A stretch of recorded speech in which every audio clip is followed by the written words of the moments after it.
ദൈവത്തിന് മഹത്വം. കർത്താവ് യേശുക്രിസ്തുവിന്റെ വീണ്ടും വരവും പ്രവചന പഠനമെന്ന 231 ഭാഗത്തേക്ക് ഏവരെയും പ്രാർത്ഥനയോടെ ക്ഷണിച്ചുകൊള്ളുന്നു.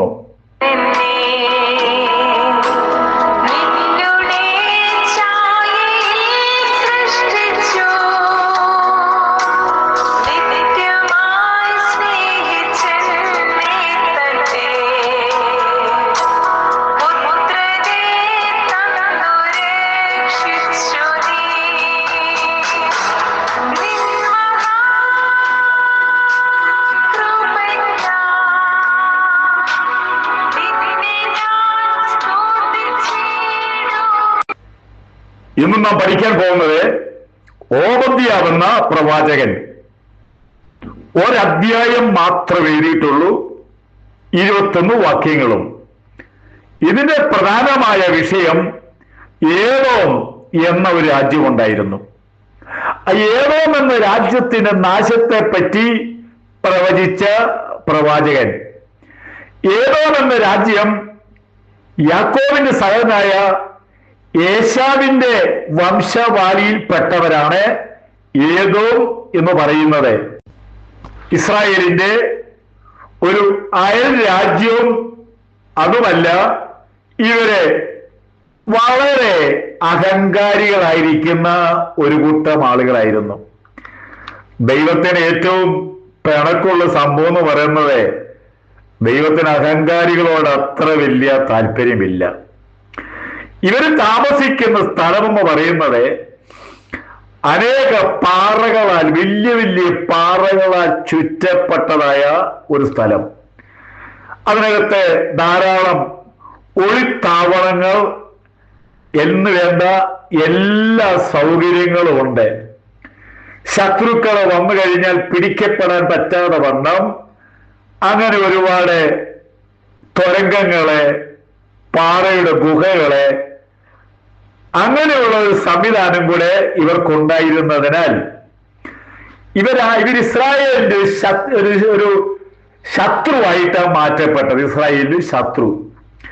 ഇവർക്ക് യുദ്ധം ചെയ്യുവാനായിട്ടുള്ള പവറില്ല, അതുപോലെ ജനങ്ങളില്ലെങ്കിലും ആരെങ്കിലും ഇസ്രായേലിനോട് യുദ്ധം ചെയ്യാൻ വന്നാൽ ഏതോ നിവാസികൾ അവർക്ക് ഫുൾ സപ്പോർട്ടും ഒളിത്താവളങ്ങളിൽ താമസിച്ചുകൊണ്ട് ഇസ്രായേലിന് യുദ്ധത്തിന് വേണ്ടിയുള്ള എല്ലാ സൗകര്യങ്ങളും സാമ്പത്തികമായും ഇവർ ചെയ്യുന്ന ഒരു രാജ്യമായിരുന്നു ഏദോം.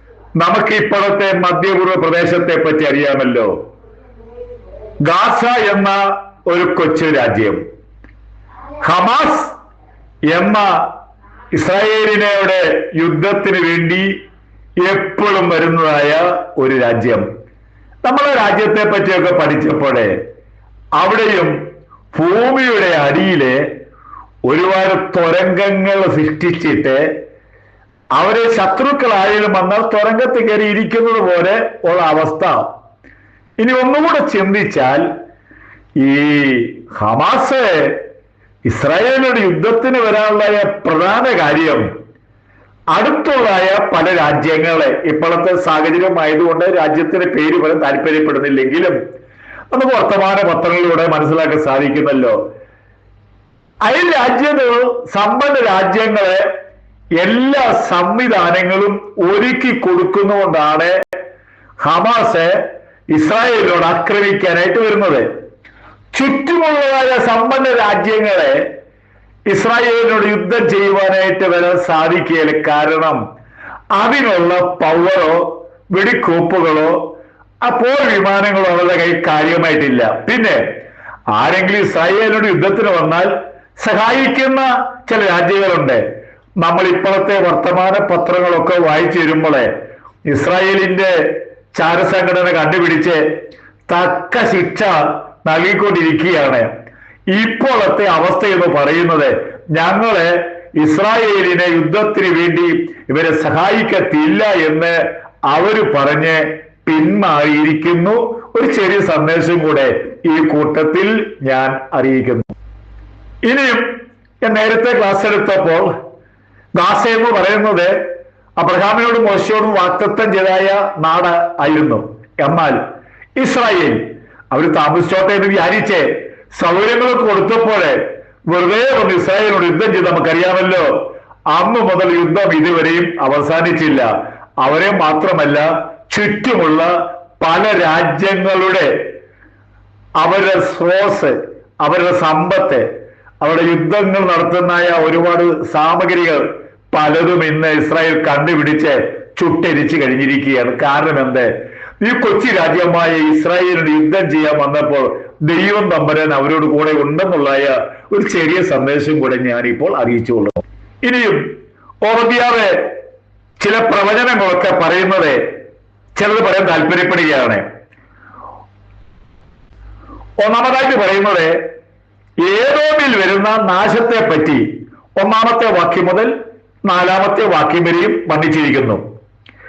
2-ാമത്തെ ഭാഗം നശീകരണം പൂർണ്ണമായിരിക്കും എന്ന് പറഞ്ഞാൽ ഏദോമിനെ വെച്ച് വഴിക്കയില്ല, അവരെ പൂർണ്ണമായിട്ട് നശിപ്പിക്കുമെന്ന് 5-ാമത്തെ വാക്യം മുതൽ 9-ാമത്തെ വാക്യം വരെയും നമുക്ക് ചിന്തിക്കാവുന്നതാണ്, വായിക്കാവുന്നതാണ്. കാരണം യഹൂദന്മാരുടെ കഷ്ടതയില് ഇവർ ഭയങ്കരമായിട്ട് സന്തോഷിക്കും. അവർ സമ്മാനങ്ങളൊക്കെ കൊടുക്കുന്ന പദ്ധതി ഉണ്ടായിരുന്നു. 10-ാമത്തെ വാക്യം മുതൽ 14-ാമത്തെ വാക്യം. അടുത്ത വചനം പറയുന്നത് ഇസ്രായേലിന് ദൈവം രക്ഷ വരുത്തും. ഓബദ്യ പിടിച്ചു പറയാണ്, ഇസ്രായേലി ആരെല്ലാം യുദ്ധത്തിന് വന്നാലും ദൈവം നിങ്ങൾക്ക് രക്ഷ ചെയ്യും. അതിനപ്പുറം വല്ലതും വേണോ? അവസാനമായി പറയുന്നത് ഏദോമിന്റെ നാശം. 18-ാമത്തെ വാക്യം. ഏദോമിന്റെ നാശം എന്ന് പറഞ്ഞാൽ ഇന്ന് ഏദോം എന്ന രാജ്യമില്ല. കാരണം എന്താന്ന് ചോദിച്ചു കഴിഞ്ഞാൽ ഇസ്രായേലിനെ ആക്രമിക്കാൻ വേണ്ടി വഴികളും അവരുടെ സൗകര്യങ്ങളും ഒക്കെ ഒരുക്കി കൊടുത്തു. ഏദോം ഇന്ന് കടലിന്റെ അടിയിൽ താണുപോയി. അങ്ങനെ ഒരു രാജ്യം നാമാവിശേഷമായി തീർന്നു. നമുക്കൊരു കാര്യം മനസ്സിലാക്കാനുണ്ട് ദൈവമക്കളെ, നമ്മളെ ഉപദ്രവിക്കുന്ന ഒരുപാട് സംഘടനകളൊക്കെ ഉണ്ട്. സത്യത്തിൽ ദൈവമക്കളായിരിക്കുന്ന ഒരു ദോഷം വല്ലതും ചെയ്യുന്നുണ്ടോ? നമ്മൾ അധിവസിക്കുന്ന ഭാരതത്തിന് പ്രാർത്ഥിക്കുന്നല്ലാതെ നമ്മൾ ഒരു ദോഷവും ചെയ്യുന്നില്ല. എന്നാൽ അനേക സംഘടനകളെ നമുക്കെതിരായിട്ട് ഇന്ന് പ്രവർത്തിച്ചുകൊണ്ടിരിക്കുമ്പോൾ ചോദിക്കുവാനും പറയുവാനും ആരുമില്ലെങ്കിലും ചോദിക്കുന്ന ഒരു ദൈവമുണ്ട്. ഇങ്ങനെയുള്ള സംഘടനകൾക്ക് അധികം ആയുസ്സും കൂടെ കാണുകയില്ല എന്ന് ഓർപ്പിച്ചുകൊള്ളുന്നു. ദൈവത്തിന് സഭയെ നശിപ്പിക്കുവാൻ ലോകത്തിലെ ഒരു ശക്തിക്കും കഴിയുകയില്ല എന്നുള്ള കാര്യം ഓർപ്പിച്ചുകൊള്ളുന്നു. എന്റെ വാക്കുകൾ തൽക്കാലം ഞാനിവിടെ സമാപനം കുറിക്കുന്നു. എനിക്ക് പറയാനുള്ള കാര്യം, യേശു വരാറായി. തന്റെ വരവിന്റെ ലക്ഷണങ്ങൾ ഇതാ നടന്നുകൊണ്ടിരിക്കുന്നു. ഭാരതത്തിൽ വലിയ ഉണർവിന് വേണ്ടി പ്രാർത്ഥിക്കുക. തീർച്ചയായിട്ടും ഒരു വലിയ ആത്മീയ ഉണർവുണ്ടാകും. നിങ്ങളും ആ പ്രാർത്ഥനയിൽ അംഗമാകുക. ദൈവം നമ്മളെ അനുഗ്രഹിക്കട്ടെ.